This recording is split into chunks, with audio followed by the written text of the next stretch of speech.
Eto mga kabalita, very rare naman nangyayari to, yung mga ganong pagkakataon. Hindi po to spin dryer, Eto mga kabalita, wash motor, ginagawa po natin, at ang isa sa pinakamatinding kwento, pagka nangyari sa ating mga tech, yung ganitong pagkakataon mga kabalita. Dati, ang sira lang po nung ginagawa ko na yan mga kaibigan ay spin motor, So nakita nyo naman sa ating video, nagpalit na po tayo. Ayan yung dati, dahil sobra ang kalawang at wala na pong pag-asa. Ngayon naayos ko na lahat yung spin motor bago na po umaandar na. Ito naman ang biglang umayaw mga kaibigan. So, sa ganitong pagkakataon mga kabalita, yan ang pinakamatinding dagok sa isang deck, kasi nung dinala, na-test naman namin, umaandar, Pero ano po talaga yung pagkakataon na yan ay biglang nasisira. Na-tsempo. Kung pagano mga kaibigan. So ano ang dapat gawin ng isang tech? Siyempre, sagutin po natin yan mga kaibigan. Yan na po ang isa sa hindi sabi baga worst mga kaibigan sa paggawa. Nangyayari po talaga yan, maniwala kayo mga kabalita. So tingnan natin kung kaya pa nating ritukihin ito. Ayaw na umandar kasi wala nang continuity yung kabila. Ay nga, tansya ko niyan mga kabalita, pagka ganito talagang pasira na yan. Yan ang the best na term dyan. Tingnan nyo ha. Ito yung line 1 puti, times times 1. Yan, times 10 natin para medyo mataas. Ito walang palo. Ibig sabihin nung dinala sa atin nakakabit pa. Posible na malapit na, kunting-kunti na lang masisira na, dahil nung una po pag test ko ay kala namin sasaksak, Minulit namin, umandar naman. Ayan, wala. Yung kabila lang ang pumapalo. So pagka hindi mo alam mga kabalita, talagang away na to, diba? So ako, dahil naiintindihan ko naman, sagutin natin. Kung di magawa, yun, takot-takot na lugi. Ganon ang paggawa mga kaibigan. Hindi po basta-basta ang responsibilidad, kasi walang nun tatanggap ng reason na yun, mga kaibigan. Tanggalin natin yan. Aba, sabi ko nga ni Babaklasin po natin to ulit, mga kaibigan, para makita ang problema sa loob. So ito na mga kabalita, baklas na po natin ang apat na lock. Ayan, gaya po ng sabi ko, yun ang pinakamatinding kwento pagka na-chain po kayo ng ganon. Kahit anong appliances, mga kaibigan, nangyayari po yun. O kailangan sagutin, kasi kung hindi mapapaaway. Yan.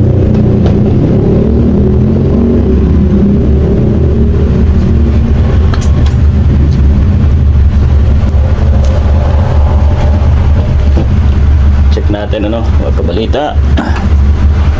Ayun mga kabalita, at check natin ulit, double check natin yung white ang linya natin. Kita nyo po wala talaga yung kulay dilaw, ayaw pumalo. Yung isang dilaw na hindi naman masyadong siya lang ang may palo. Pagka ganyan, hindi po yan naandar kaibigan. Kahit anong gawin natin, uugong lang po yan mga kabalita. Tingnan natin yung dilaw na wire.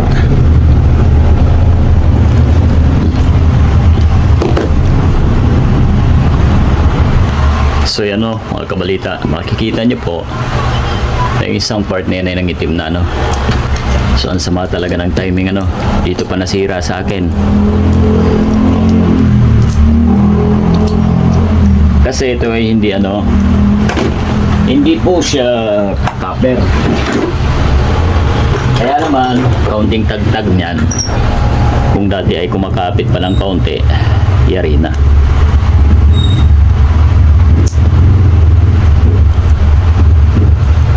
Paano kung di na natin madugtong, kumakuha ang naputol, o kaya naman sa ilalim na putol, wala na. Bibili ka ng bagong motor, libre. Yun ang matindi doon.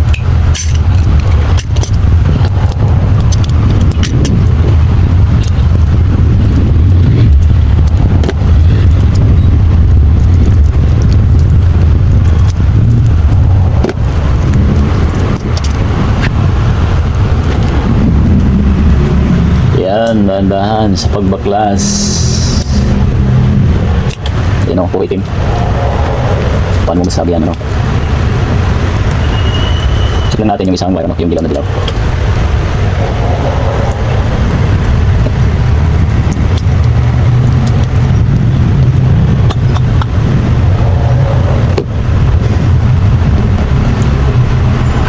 So ito na mga kabalita, naghahanap tayo dito. Tingnan nyo po.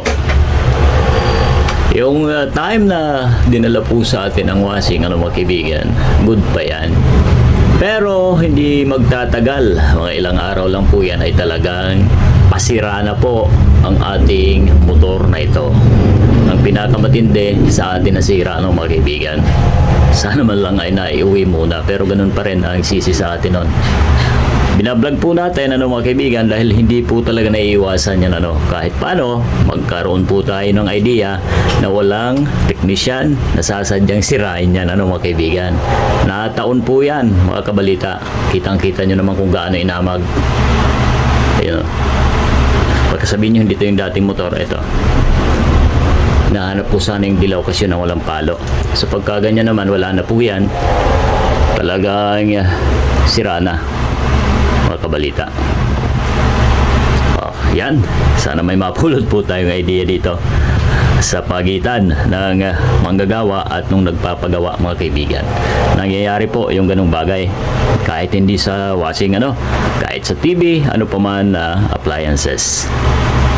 Alright. So dito na natin ito puputulin mga kabalita ano. Nung dinala sa'yo, okay pa. Pero kung talagang pasira na, ay wala kang magagawa kung sa'yo na timing ano, mga kaibigan.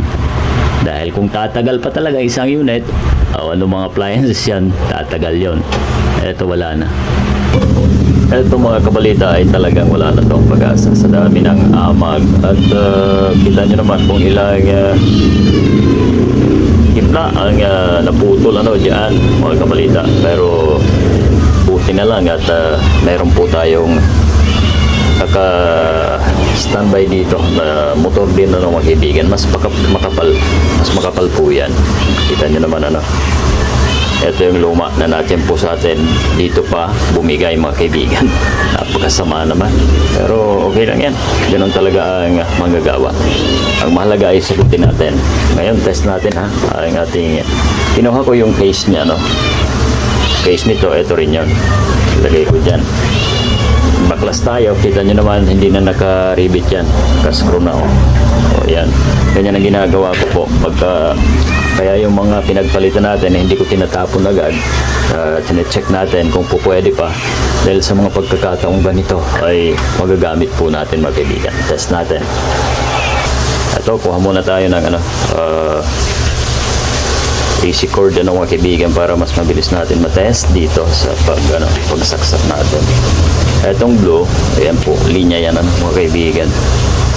Saksak lang natin dito sa eto. Diretso na po agad yan. At yung reverse, eto. Reverse forward.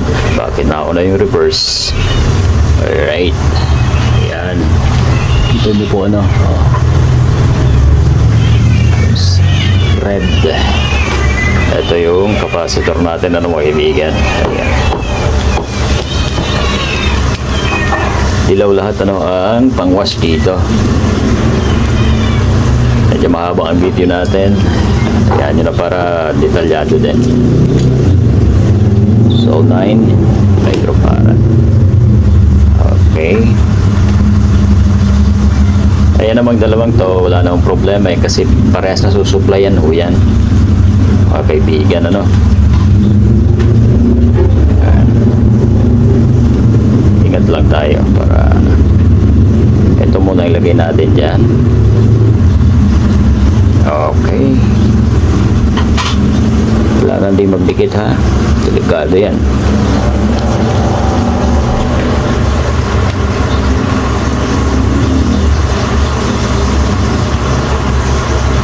Yan.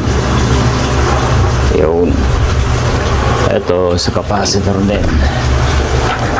Isa nating dilaw. Ayan. Para ipa-plug in na lang natin. Lagyan muna ng tape, ano. Kailangan na baka masagi tayo dyan. Pansamantala, mga kabalita. Alright. Hirap na ganito. Ginabi na ako. Ano yan. Lagyan na natin yan. Para hindi mahila. Baka magulat tayo at mahila, no? Okay. So, ito na ang papalit natin doon. Kita nyo naman, nakahanda na. 3, 2, 1. Commander ka. O yan.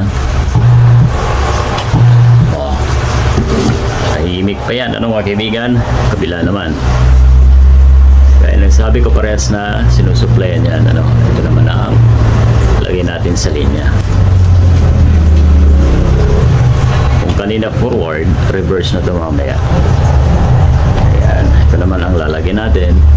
Ang tape. Diba? Matandaan nyo yung ikot kanina, iba na yan ngayon, kontra na yan. Kasi alam nyo naman yung wash, ano? Hawakan po natin yan para hindi gumulong. Ito naman. Oh. Okay. So nagawa natin ang paraan, mga kaibigan, na hindi po tayo bumibili ng bago. Dahil talagang wala na pag-asa yan. So yan po, ano. Maraming salamat po sa inyong tutok sa ating video nito, mga kaibigan. Ganun lang ang sistema natin. Hindi kailangan umabot sa pagtatalo ng ating mga suki, ano mga kaibigan, dahil sila po ang may katwiran, ano, dahil dinala sa atin good, umaandar. Pero yun, pag natakpan ko na lahat, ano ko na lang sana, idadalhin, tutubusin na yun. Pero biglang hindi umandar yung ating washing dahil dito. Ayan. Ito po nasira sa atin. So wala nang maraming usapin. Pinalitan natin. Ano mga kabalita. So thank you. At sana may mapulot po tayong idea dito.